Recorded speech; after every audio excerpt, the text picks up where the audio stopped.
sehilaɓe musidɓe tedduɓe heeɗiɓe daroɓe Ayaw Pindi TV moni kala salminama inde mum e yettode mum caggal yettude Allah ko julde rasulullahi sallallahu alayhi wa sallam en jetti jomiraɗo subhanahu wa taala dokkuɗen tigui hande ha mbawɗen jottade ɗo e plateau men Pindi TV gam huccodirde e bandiraɓe e yewtide moon sikki ala ko debbo mo horɗolde Sara Niang Tidianiatou Sarr gownoɗo yewtide moon ɗo kala saka yewtere men pinal hanki e hande holto hettiɓe to banggue kaɓirɗe to ko Samba Diop Ndeye Fatou Massila Mati Thiat Walo ko ɓen tigui nagganen to kaɓirɗe to hande noon kadi ko ñalawma e nder ñalawmaji en dañi fartangue gam joddade ɗo ene e debbo guendiyanke debbo gawlo debbo laftuɗo golle hande woni baɗowo golle laftude nanade e nder Mauritanie e nder Sénégal holo on debbo gawlo woni Fama Mbaye debbo mo Mbagne Samba ɗum noon hande woni ni en fartangue mawɗo gam joddade makko ɗo en beltinima Allah e nelaɗo muɗum ɗum noon Fama Mbaye bisimilla ma ɗo e Pindi TV. Tidianiatou salmitimama mi wima Yawour en calmini bandiraɓe wiyoɓe wimam ɗum mbawi wonde e duunde e baba Adama e kala en calminiɓe en juurimaɓe ɗo salminago yettoto ha neɗɗo anda teddi e yeeso ɗum ɗo ko ɗon jettuɗen e salminago mi salminima mi salmini kadi bandiraɓe Pindi TV kala e kuuɓal noon tigui Fama Mbaye hade men nadde e yewtere he maw hokku en ganduɗa tufam ɓerde nde mbawen nadde e bunde yewtere he ɗum noon Fama Mbaye bisimilla ma. Bisimilla.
Tidianiatou Sarr komida halamday oko debbo hornolde halamday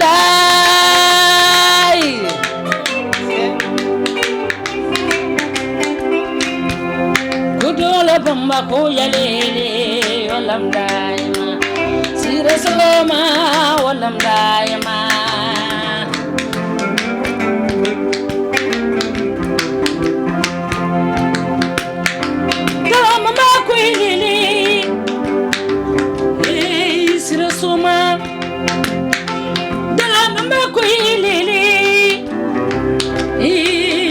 Suma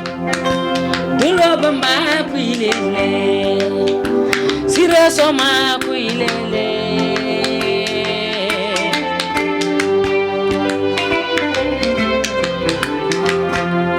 mbi kale ko dini mi kolku adiya ko be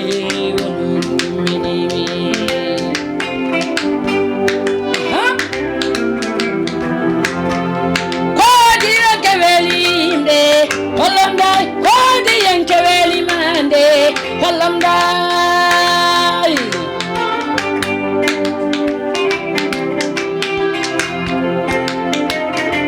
Allah sene Mamadou Racine Gaye Allah sane Ali sene Mamadou Racine Gaye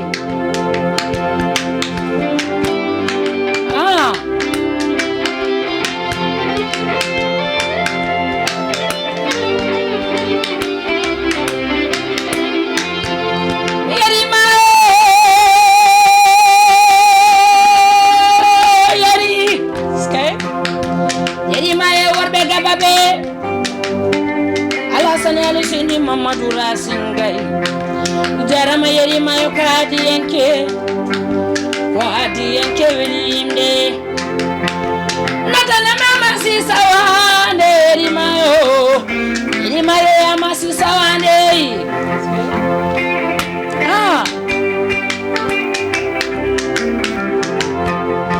Yasin chungal ko bida walam daim kokolam do gorko walam daima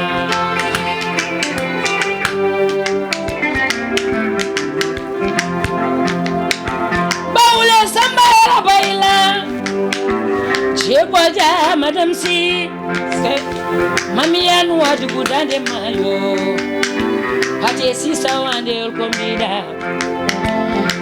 Nene mojoro binu oh jamayo aha galabamba halamda yama sirasoma halamda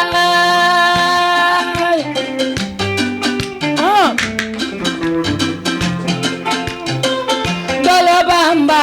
halamda yama soma halam dai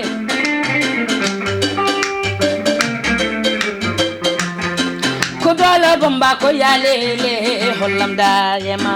sira soma halam dai ma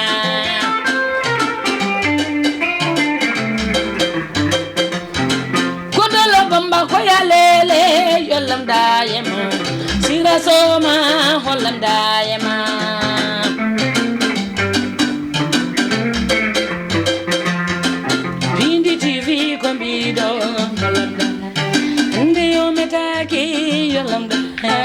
ko non tigi Fama Mbaye debbo mo Mbagne Samba machallah golle ma jooɗi peewi bandiraɓe kala hettotoɓe Ayaw Pindi TV kisema battuɗo haggillaji munen no feewi gati hande ko la diba naati ɗo ene debbo mo Mauritanie e manggo baɗo golle joɗɗe beɗɗade toon to Nouakchott kono kadi en jarnima ɓeɗo guitariste ma machallah koɓe mbaɗi ɗo ko waɗi fayida vraiment Fama Mbaye min jiiɗi andude hol gonɗo Fama Mbaye ko noon tigui a jarama Seydi Sar nde tawno min so minani Sar tan mi weltoto par ce que min siram ko Sar yettete noon est ce que waaw kono a dañi séri baɗɗo fayida noon tigui mi wima Seydi Sar a jarama Fama Mbaye ko debbo mo Thilbé Mbagne Samba Diowori Jamma Ɓewlori Wendoga nokkuma hammadi kundo dewo kuno paari kuno cuuɗi tati kebbe tati wotoro walde sayna taw noon ko debbo gawlo inna wiya noon somi welama ho kadi mi nawta hooram kay dimbe joro samme nayo ɗum ko Sare nenam ko noon tigui ne tawno joguiɗo baba fo jogui yumma ko noon tigui on woni Fama Mbaye taw ko debbo gawlo jibinaɗo e gawlagu mawndu noon e nalankagal walla mawni e gawlagu rutti waɗi meccal mum nalankagal guurɗo e nder leydi Mauritanie e wuuro wiyetego Nouakchott ko o tigui woni Fama Mbaye Fama Mbaye ko puɗɗiɗa carrière ma musique ɓooyima walla ɓooya hen Fama Mbaye fuɗɗi carrière mum artistique ko en 2006 taw ko ballal Allah e nelaɗo mum ballal chéri am o woni Saydou Sahar est ce que nde tawno mo yettani Allah wawi yettude sababu hande so wiyama Fama Mbaye ha yettimo ɗo ko sababu nde Allah e nelaɗo ko sababu nde makko par ce que o jaggui e carrière Fama Mbaye tigui e jaati ha heeɓi ɗo hennam donc hadde jettoro foof so ari ko ono makko ɗo nawtanmi tawno o tinnima hen no fewi taw ko noon tigui Fama wiya noon wallahi noon so en mbimo Sara guila en Fama Mbaye ganduɗa tigui ko ɓiɗɗo gawlo nde wonnoon ɓiɗɗo gawlo kam so jibinama tan wiyetake o ham wona nalanke gati yimɓe foof gandiri gawlagu ganduɗa ko nalankagal kono kadi ko hunde mettude hunde kadi tinde holko tagui cuɓuɗa ɗum wadde ɗum nalankagal tan awi eyyi par ce que en fait Fama Mbaye ko ɓiɗɗo gawlo wuuri koye gawlagu guila jibina kañum watti hakkille ko jumowo heddi noon aduna neɗɗo sene yaaha yadata koye jamanu par ce que c'est obligatoire minen sukaɓeɓe min gara min moderniser par ce que min tawi mawɓe kene jogui bolongaji men kumalli men e paali men ene konga yela yela o donc ko ɗon min tawi min janggani min tawi koye galleji amen donc noon il est temps ko hande sukaɓe awluɓe ɓe mbaɗa moderniser par ce que neɗɗo fo e jamanu mum ko namdi sa ƴeewi hande jamanu ma namdi ko moderne an mbaɗa moderniser mbawa yadde jamanu mbawa hollirde ko fina tawa o surtout kadi mbawa yettinde message uji ɗi ganduɗa an leñol ma ko ɗum yiiɗi yettinde aduna o an mbawa rewnude ɗum à travers moderne o ko ɗum tagui Fama Mbaye suuɓi wadde moderniser hande ha wawi yadde aduna hande machallah ko ɗum tan tagma accude ganduɗa kumbali ɗi e ganduɗa e kore ɗe bon ha joni mi accani kumalli mi accani bolongaji par ce que mbaɗa yaadi hen to mbaɗa yaa fof mi yaadata hen mais ha joni komi ɓeydude ha wawa ɓeyda welda dal ɓeydo welde mais joni cikkuɗa Fama Mbaye mbeɗen gawlagu men hanki ganduɗa ko kumbali e bolongaji e gawlagu men hande musique moderne yaadude hen beele ɗum ɗo hewani tampere malla kañum ɓuri malla ko wonno premier ko hol hen ko ɓuri eyyi par ce que andi sa nani traduit moderne ko obligatoire ko ganduɗa e carrière artistique neɗɗo ko foti wadde par ce que ɓiɗɗo gawlo andi traditionnel o déjà a tawi moɗon o mon ɗon a ala hen probléme sa fini aɗa duƴƴel bolong ma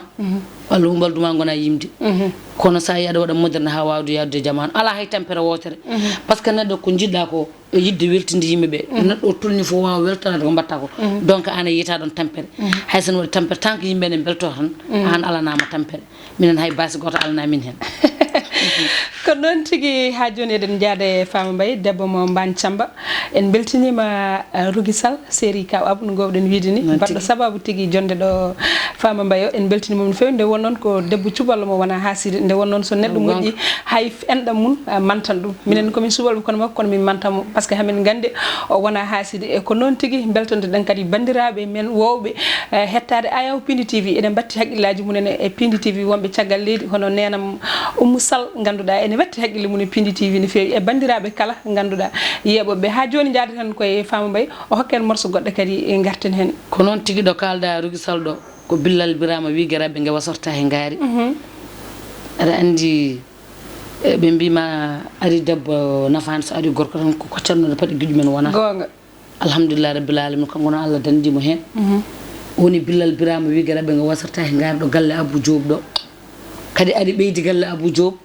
ko lamɗo ɓuuri hoto won lamɗo koyngal mum nokketake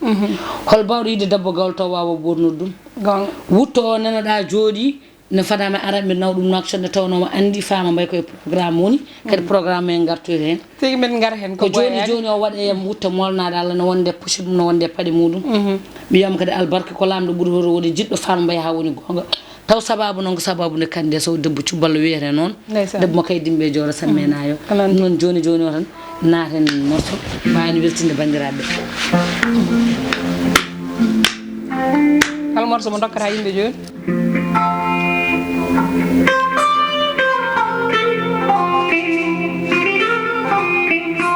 ndesan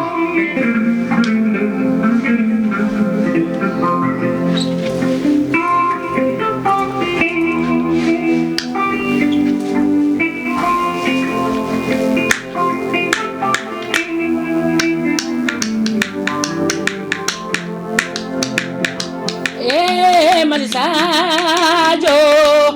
Sadio Bambade Allah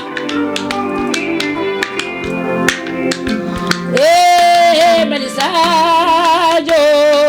Sadio Bambale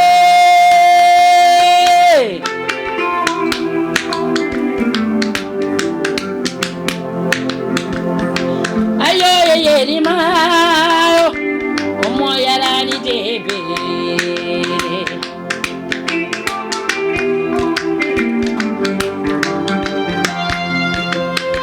moray mambara jara directeur Fini TV Abou Sidi Jobiri mayo mo yarani debe Allah Abou Seydi Diop on ko yeri mayo ko banno Rougui Sall bandu Rougui di manni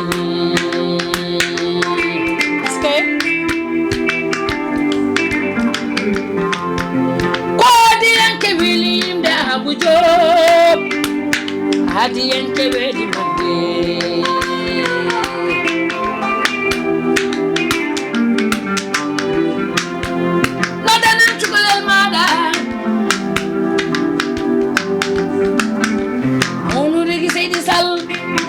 Seydi Sall gado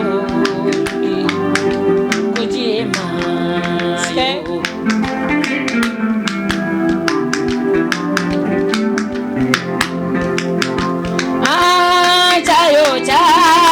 chayo cha farjete ay way arwat bara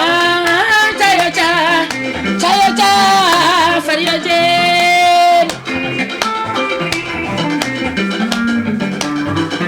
ko Allah jema yo cubal Jubbalo Jaylana Mira ho Chayo Jafar Yodi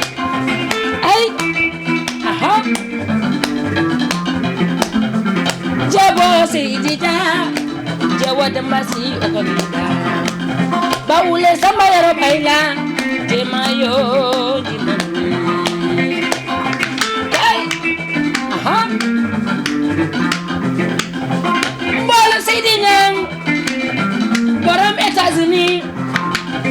Mbolo Cuba Asin Mantar Mbolo Al-Husseini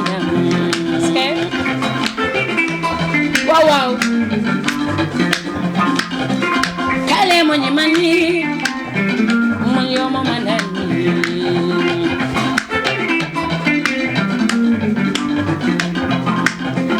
Allah jimayo Jubbalo Jaylana ha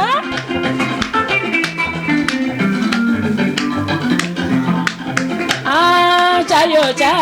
kande so jemayo skay oh wow Sheri Abu Mo jemayo nadana Umu Jafara maren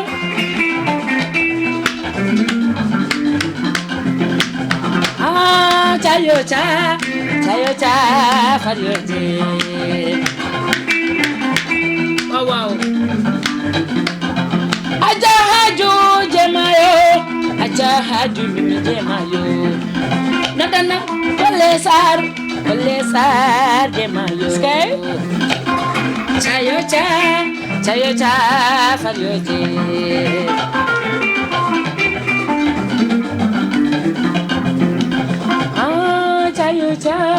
Chayo cha faryoje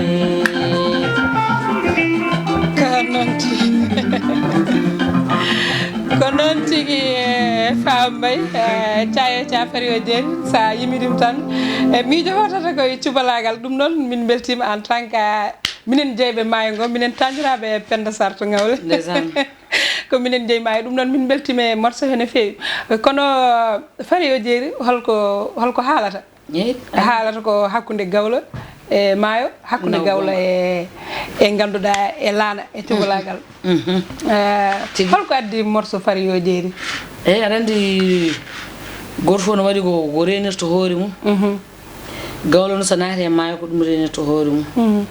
on to mbiyata ko aadi mo mbaddumi e joom maayo mi satti lumbude mi satta yoolade ko Allah jeyi maayo Jubbalo Jaylana est ce que noon wadde jaltaɓe lumbinanmi toobi ko noon tigi ɗum ko aadi ɓe wuluɓe mbaddi e joom maayo nde tawno kala Gawlo jolo e laana mo yimata Chayo cha ayi jawo yoolade te so yoolima o yittake ko noon tigi wadde ko aadi woni ɗon ko aadi hakkude laana e maayo hakkude joom maayo e awluɓe ɓe nde Gawlo jole e maayo fof ko Chayo cha yimata ɗon tigi en keeɓi ɗon gandal ha joni koye Fambaye jaadeten Fambaye ganduɗa fuɗɗima carriére mum guila e 2006 hol caɗele ɗe dañƴa hen e hol kadi beelam maɗe dañƴa hen alhamdulillah yettere Allah no feewi nde tawno métier fof musat kono alhamdulillah yettere Allah no feewi guila puɗɗimen halankagal Allah no waɗi hen suturo no waɗe tourné ji ɗi hen arte ko yettere Allah kadi ko muusi hen fof muñata tan nde tawno sa ko jiɗɗa ko saɗa waɗa an a wawi yiide tampere nde a wawi yiide ko muusi ko muusi fof a muñat ko yettere Allah no feewi min mbadde hen noon guila 2006 ha joni guila 2006 ha joni a meeɗi ɗannade malla meeɗa min jaami ko Tunisie Maroc Sénégal ko heddi ko koye nder Mauritanie gonmi koye nder Mauritanie tan gonɗa kono a ƴewani yidde ɗannade ko wayno banggue Europe en malla banggue gonɗo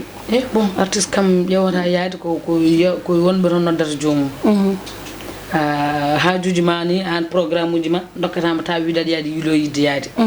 heddi noon sa noddama e on banggue tan keñña e programme uji ma jaaha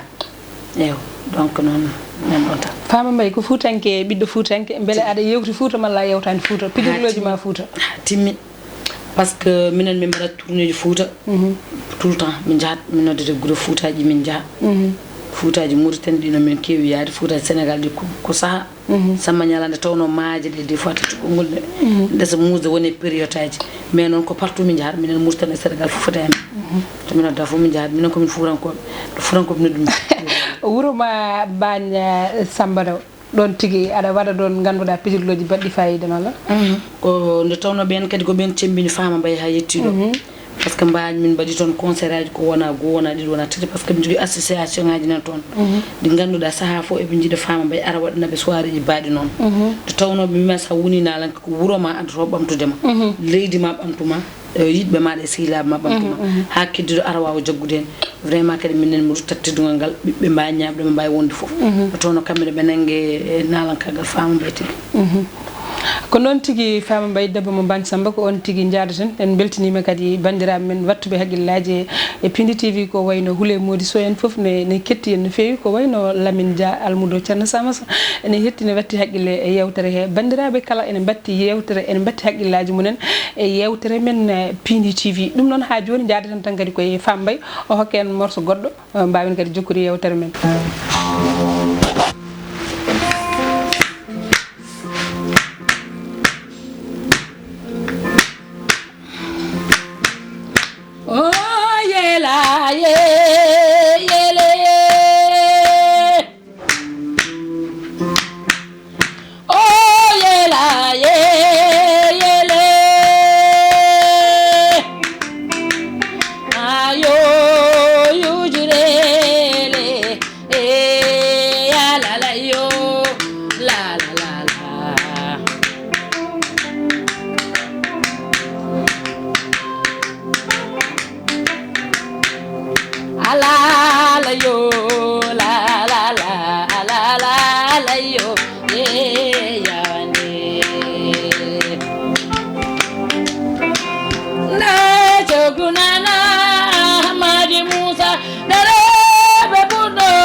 Pindi TV combino bale mala valide inode bale mala valide la wali wali yo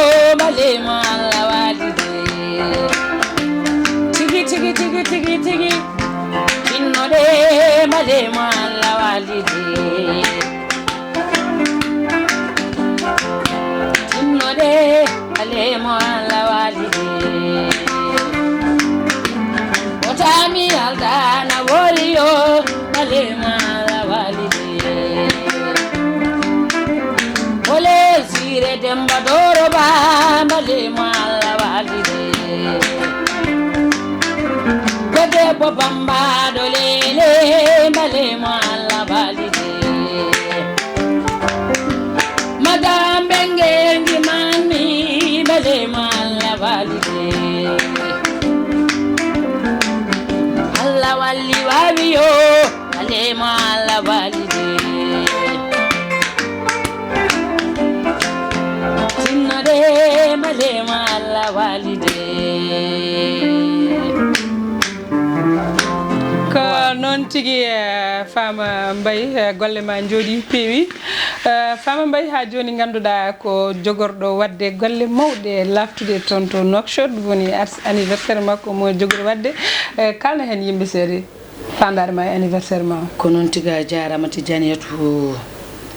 sikki ala no kemi widni hen aadi bil aadi salade aadi ɓuuri firtude aadi aadi mo ganduɗa Fama Mbaye wadde ɗum e yiɗɗum mi sehilamu toma wonde e dunde baba adama nde kala woni le 6 septembre eɗen gandi ko événement mawɗo mo Fama Mbaye e groupe jalluɗi yela goni e wadde préparé ya joni 1 an nana e préparation pour un événement mo ganduɗa ko exceptionnel waɗata ko le 6 septembre to e Nouakchott e la case mo Nouakchott tigi somi wi la case Nouakchott noon sikki ala alay sago mi aray madame Kane woni PA Gueye o kam Fama Mbaye mbototuma la case gratuite 6 septembre ko 6 septembre am ko programme am alay sago minen waɗa hen ballalam événement mawɗo min mbaɗata sallahu lamɗo jaaɓi inchallah Fama Mbaye la case ganduɗa ko salle mawɗo salle diadio salle mo ganduɗa wona artiste foof suusi ɗum holko hokkuma tuusal wadde ɗo hokki ham tuusal tan ko yiɗɓami sehilaɓam fansuji am nde tawno Mauritanie naɓe jiiɗi Fama Mbaye ha woni gonga walla mbiyen aduna o foof nde tawno Fama Mbaye fansuji mum kaɗan tan e Mauritanie ko partout dans le monde sa yi États-Unis ma taw toon fansuji Fama Mbaye sa naati Europe ma taw toon fansuji Fama Mbaye donc Afrique ɗo e ko heewi leyɗele Mauritanie Afrique eɗen tawa toon fansuji Fama Mbaye ha tengti noon e nder leydi Mauritanie e nder wuuro Nouakchott tigui tigui eɓene mbaɗa ɗum préparé ko ɓen dokkumi tuusal yaade la case ko noon tigi anniversaire on keɗirima noppi moon anniversaire Fama Mbaye toon to ganduɗa Mauritanie e Mango Nouakchott ɗon tigi waɗata bandiraɓe ɓe fof ne ñaaga e keewal nde ganduɗa potelti toon ɗum noon ko ɗon tan mbaynortoɗen Fama Mbaye inchallah ɗum noon en bismima bandiraɓe foof e pareji men e mareji men eɓene mbaɗa ɗum préparé ko woni Alassane Alassane Mamadou Racine Gaye ɓe mbaɗa haut patronage taw en jejjitani Amasi yerima mo yarani debele on ko pareji ɗi Racine Thioune o kam Fama Mbaye mo waɗanma délégation mawɗo ummo hakkude Bamako e Sénégal pour min gara notade min balluma mawnude jammo les marraines Djebo Dia Bagouli Samba Yaro Bayla ko noon tigui ɓeɓene mbaɗa préparé taw jiiɗa noon e délégation mo ganduɗa ummoɗo e nder wuro Dakar tigi Pindi TV aɗa andi heeɗade hen caggal Pindi TV e délégation mum baɗɗo fayida foof tigi toon e nder Mauritanie Nouakchott Mango hamin gara tigi e nder anniversaire ma hay Sallah Diaby minen foof équipe amen ko toon inchallah Sallah Diaby yo Allah hokku en hawde hen tigi bandiraɓe ko weeli yonata so wonano ɗum mbalen ɗo ha wiyata debbo gawlo eɗen gandi waɗi ɗo golle baɗɗo fayida guitariste mawo kadi Jules Gueye Allah jarama a jarama jatigi kadi e nder Dakar machallah wonde ɓinguelam ɓiyi ko hono Ali Gueye machallah comme golle mbaɗɗon ɗe machallah Bilal Birama o Nenne Ba jaatigue ñuma hol bawɗo yidde debbo gawlo to wawa jippinde ɗum e nder Dakar en gandi jippude Dakar no muusina faaɗi kono o jippini debbo gawlo kala ko addi fof kadi heeƴe galle makko ndeysan ko noon tigui bandiraɓe ko ɗon tigui ganduɗa ko weeli yonata eɗen gandi ganduɗa image joɗɗo labto hettan ɓen toon banggue ko Samba Gueye Ndeye Fatou Masila Thiat Wallo ɗum noon ko mati hettan en oga banggue ɗum noon bandiraɓe sehilaɓe jaam dow jaam less jaam kadi ɗo hakkude ɗo jaam funnague jaam hirnague jaam ɗo hakkude ɗo enen ɓiɓɓe fulɓe foof kadi mbawen hedde hen jutire dusirenen ko weeli e ko penɗon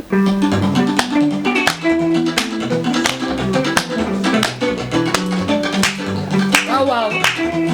kay jelal Pindi TV sunno di minuto jarama wow ini mare abujo mimi jarama ini mayo